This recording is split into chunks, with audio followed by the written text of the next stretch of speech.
Questions about the World Series trophy. We will have a media. Can you turn around, Lauren? We got to see the back. We have to see the back. Could you turn around so I can see the back? Yeah, there you go. Tail lines. Thank you. Not quite. Yeah, I have one on mine. What time is it, Chance? Is there one? I did tell DB, I said, if all those guys are wearing it, you told me how to warm mine up here. Still got time. Still got time. Before Coach gets started, so with the trophy tomorrow, obviously we put a lot of information out about the first 500 get wristbands to guarantee their spot with a photo with the trophy. Hopefully there'll be time for others, so we'll accommodate as many people as we can through there. The Cubs have been working with us on, and they've done this at a lot of their stops, and they pretty much have it down to a science of knowing exactly how many for sure they can get through. It looks like every spot they've be able to get more than that. We will have a photo opportunity for media from 105 to 115, about a 10-minute block there. So if you come to the Hall of Fame room during that time period, you get a chance, and then fans will be starting to come through right after that. So if you want a photo with fans start going through there too, there's your B-roll video opportunity for that as well. So any questions or anything before? Media have to have a credential to get a photo? We have to have a credential to get in the building. Right. So, yes. Anything else? Also, if fans come in that west entrance, if they're not in the 500 or with the wristbands or don't want to stand in line, and just see the trophy a little closer than it will be on the floor. Through the west entrance, there's those doors that go into the Hall of Fame area. You'll be able to get within 15 or 20 feet and maybe have a little better view than you would on the floor. So fans coming in the west entrance would have a little better view than just maybe from their seat if they want to do that as well. I have one question. How come Rob always asks the one question that makes me scratch my head? You just figured that out, huh? All right.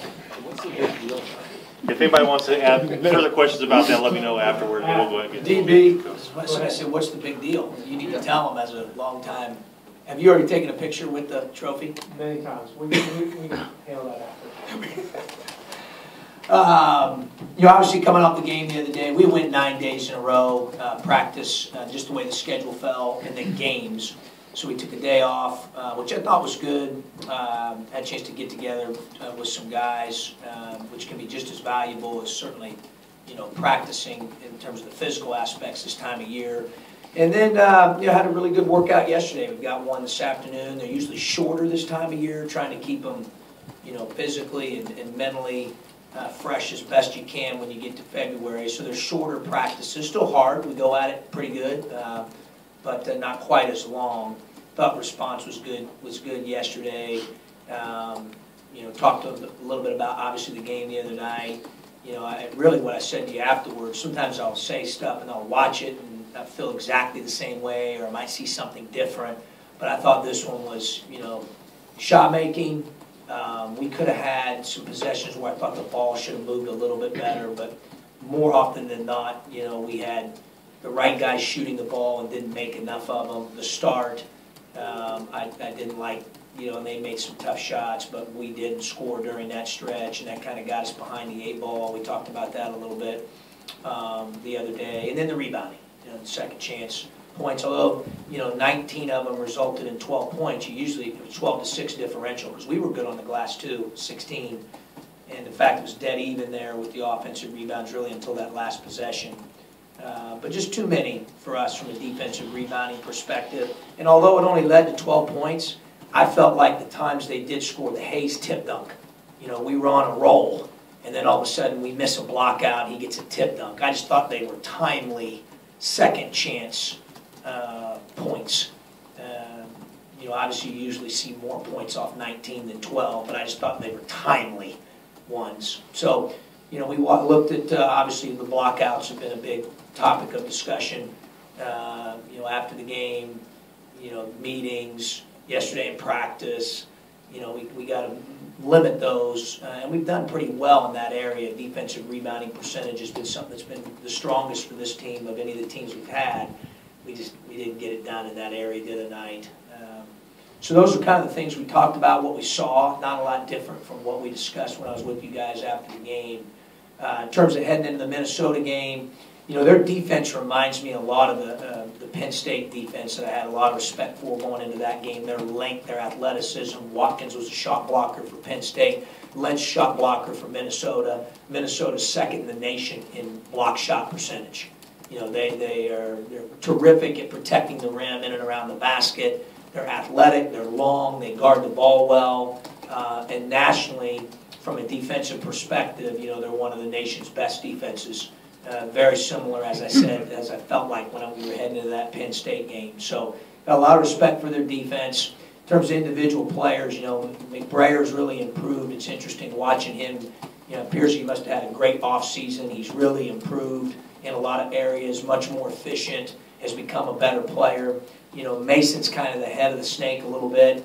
And then Coffey, I think, is one of the more talented freshmen in our league. And we've got a lot of talented freshmen in our league. His efficiency for a freshman as a double-figure scorer, shooting over 50% on twos, 45% from three, is really, really impressive. And then Murphy and Lynch up front with their rebounding, their shot blocking, their athleticism. They bring Kanate off the bench, Curry off the bench in the front court. Akeem Springs has really provided them as a fifth-year transfer from Milwaukee. I think with just watching him, he's a tough kid, makes open shots, really plays smart, has only had 9 turnovers in league play, playing predominantly the 2 for them. So, he's really helped them a great deal and is a good defender as well. So they've got good personnel, be a great challenge for us. The things I'm hoping, obviously, we've got to see some traction with, preventing second chance opportunities at the level that we did the other day. We got to move the ball a little bit better. And then, quite frankly, we've got to have a couple of our guys that are shot makers step up and make a couple, And I'm confident that they can do that. So those are kind of some of the things we're looking at heading into tomorrow's game. Questions? John, as in Richard Pitino's time there, is this team more reflective of the kind of stuff he wants to run personnel-wise, would you say? Great question, Rob. I would say yes. I don't coach his team. I just think in watching them, they're really talented. They're athletic.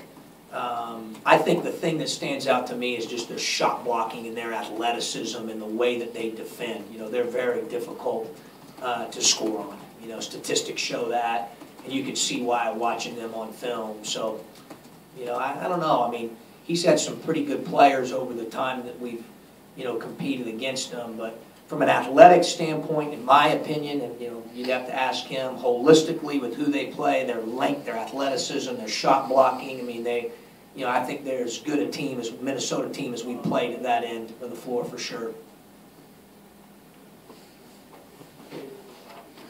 John, just where's your team at mentally? Get into the middle of the season, get a couple losses, sometimes they can win. People just, how are they? Yeah, I'm sure, they're disappointed. I mean, they want to play better. I think we can play better. They understand that it's a small margin. We've talked a lot about that. Whether it's the start of the game the other day, whether it's the last 4 minutes of the first half at Penn State when it was 8-point game with 3:53 to go to halftime. It's small. It's really just a small area of a game where, we've got to be able to take care of the ball, defend, and rebound. I'd like for shots to go in every night, but I think being around the league as long as I have, and especially when you start playing teams in February, Jeremy, and you're playing them for a second time in some cases, and the amount of video you have on teams, we've got good coaches and good players. It's hard to get easy baskets. But I think if you can take care of the ball and defend and rebound on a consistent basis, then you've got a chance. We've got some traction in some of those areas, but we still need to be more consistent with some of those things.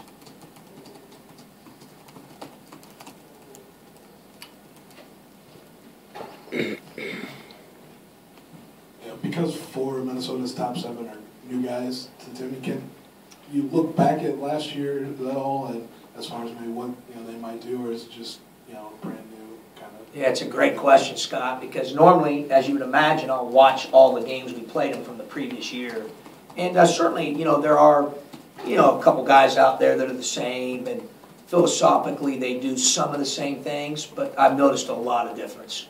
You know, not that you can't take anything away from that. You certainly can, and it's helpful, and you can find certain trends and different things, but they're completely, you're exactly right, completely different team with a lot of different personnel.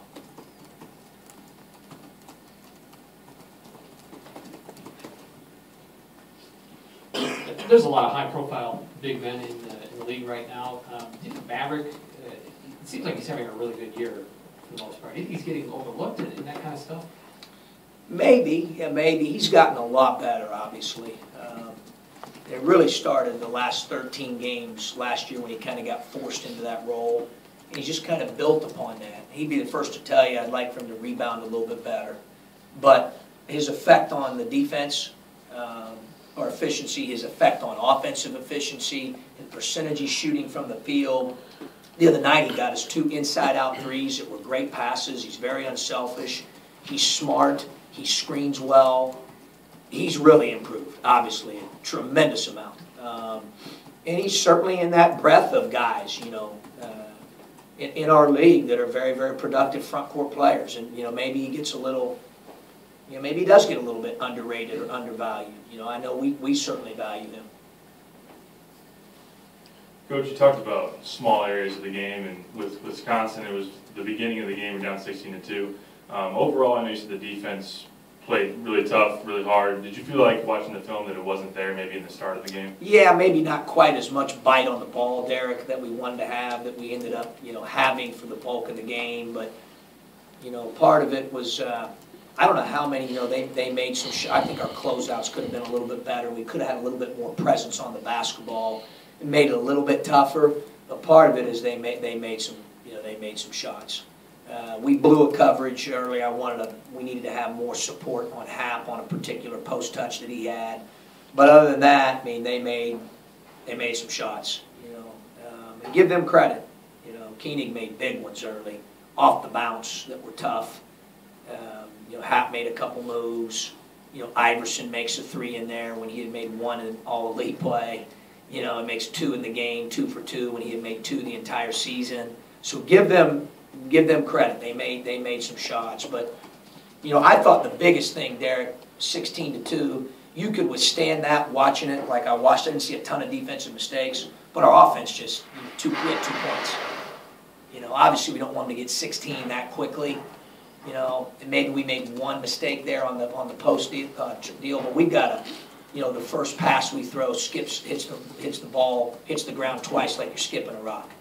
You know, first 3 we get's an air ball. You know, so, you know, right now, I mean, it's interesting because, and part of it's probably because, you know, obviously what we've shared with you, our defense is getting better right now. It's pretty obvious. You look at it statistically, you know, you look at it on film. That's my instinct as I'm watching it. You know, offensively, we've got to be better. You know, it's hard when we got to score more than we're scoring right now, be more efficient than we are right now. Part of it is shot making. Taking care of the ball's been good.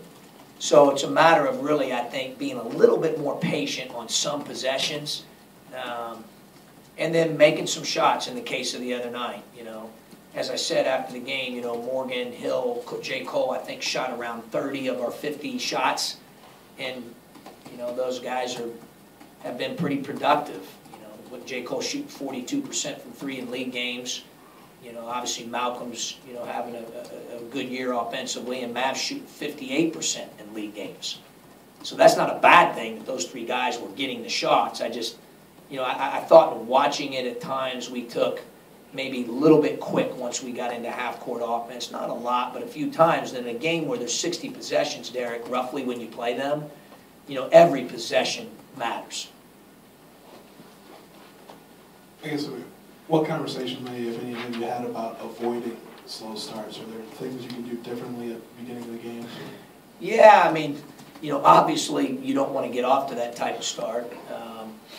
You know, we certainly didn't do that here against Michigan. We got off to a really good start.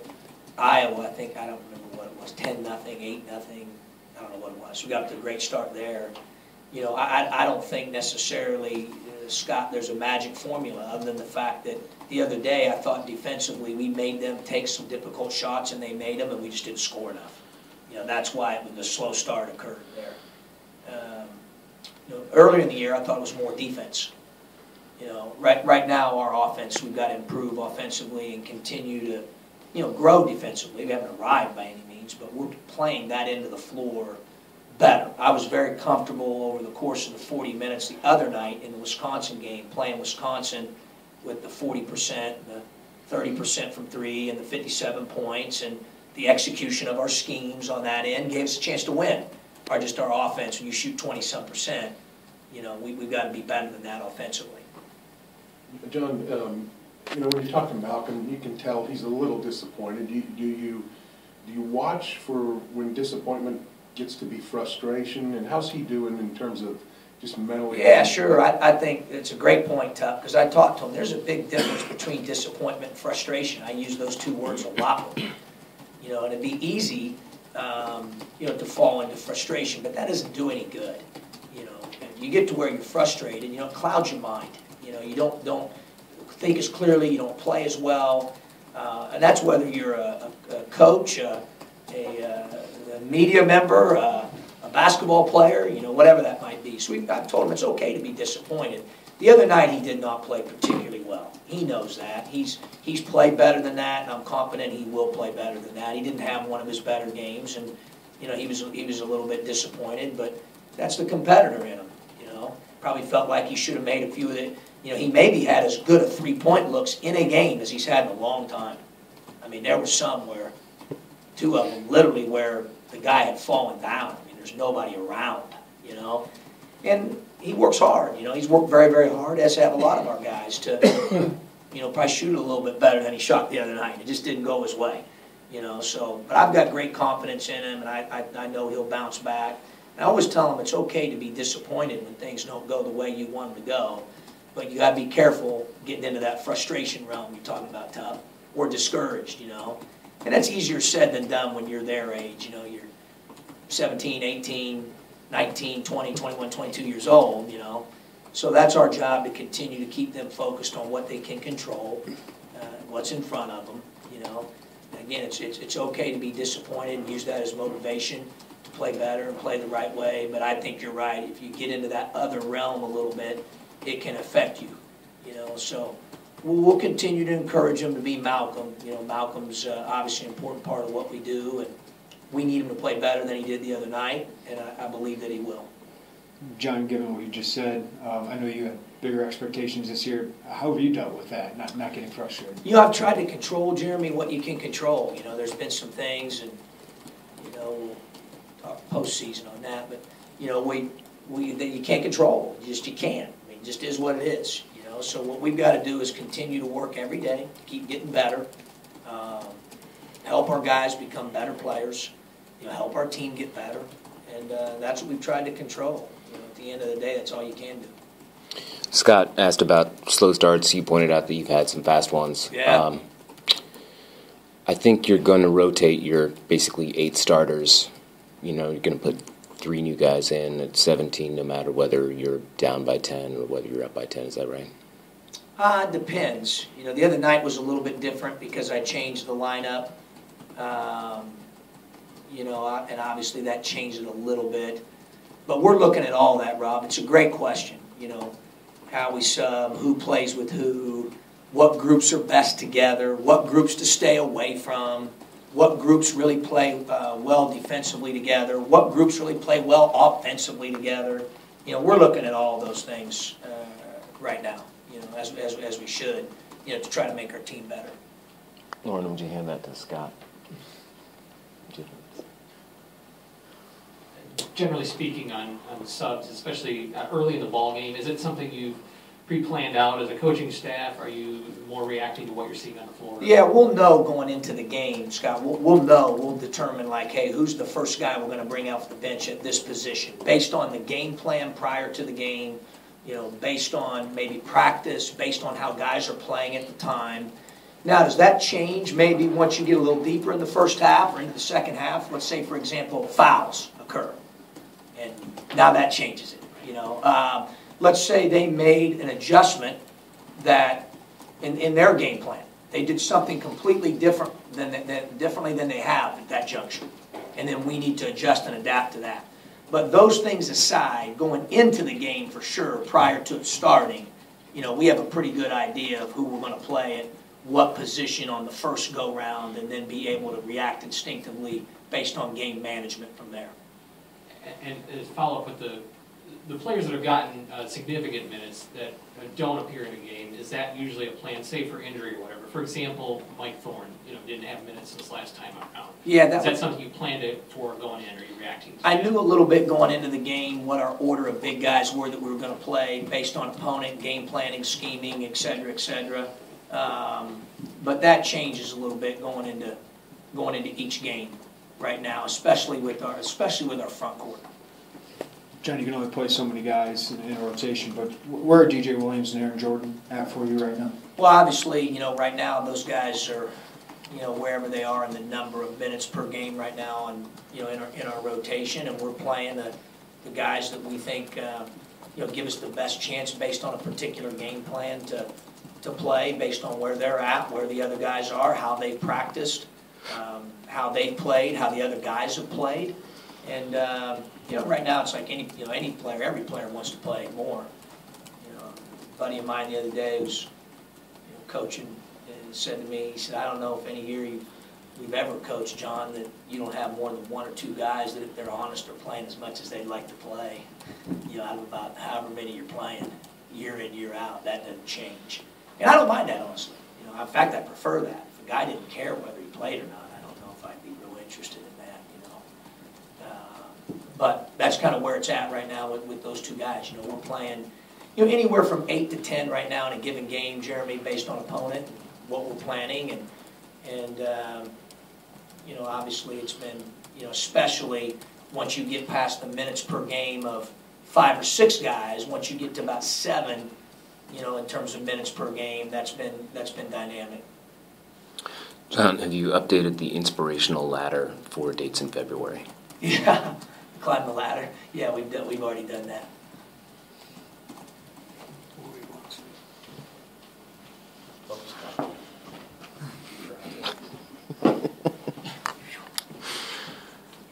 You talk about wanting the offense to be better. Is part of that maybe pace? Because early in the season we talked about playing a little faster and maybe where. Do you feel like you're getting to that now?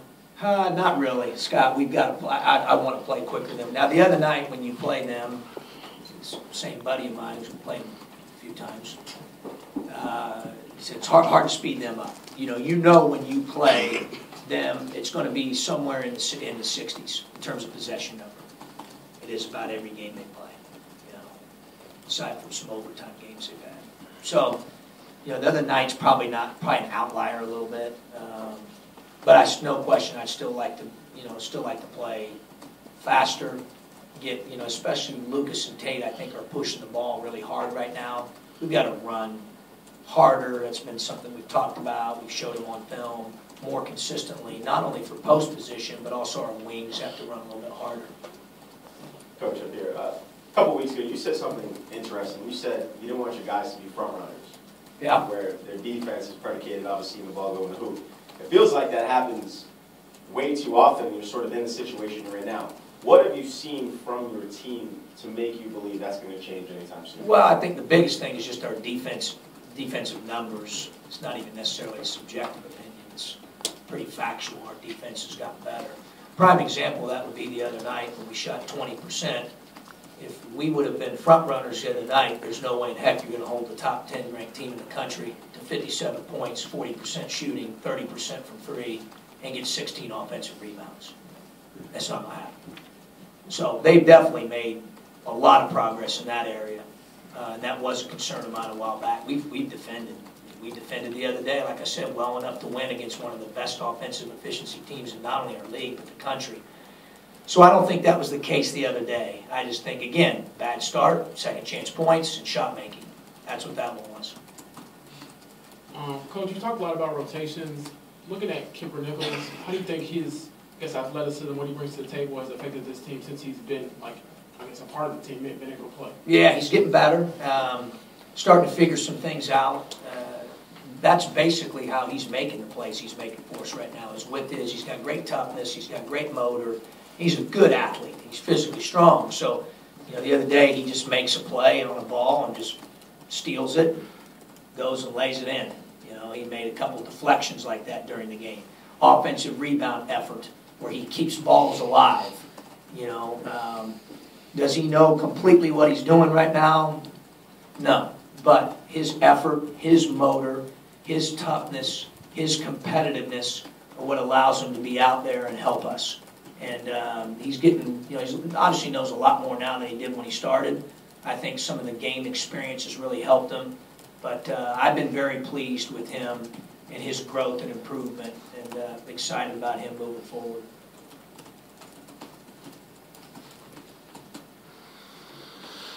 Coach, you've seen 3 starts from Tejan. How do you see him progressing, and how's he living up to the expectations you have for your starting point guard? Yeah, defensively, obviously, he's been really good. He has a major impact on the game at that end with his ball pressure. And, the other night, he made a mistake, early on a pick and roll. But other than that, he fights and battles and really keeps the ball in front. I think defensively for him, from where he started to now, is like, he's really come a long way. He affects our team on that end of the floor at a really high level. Obviously we all know he can pass and make guys better, and I thought he had a few the other night where he just didn't make them, that he made the right read. That could have very easily been assist. I like the progress he's making. He's doing what we're asking him to do.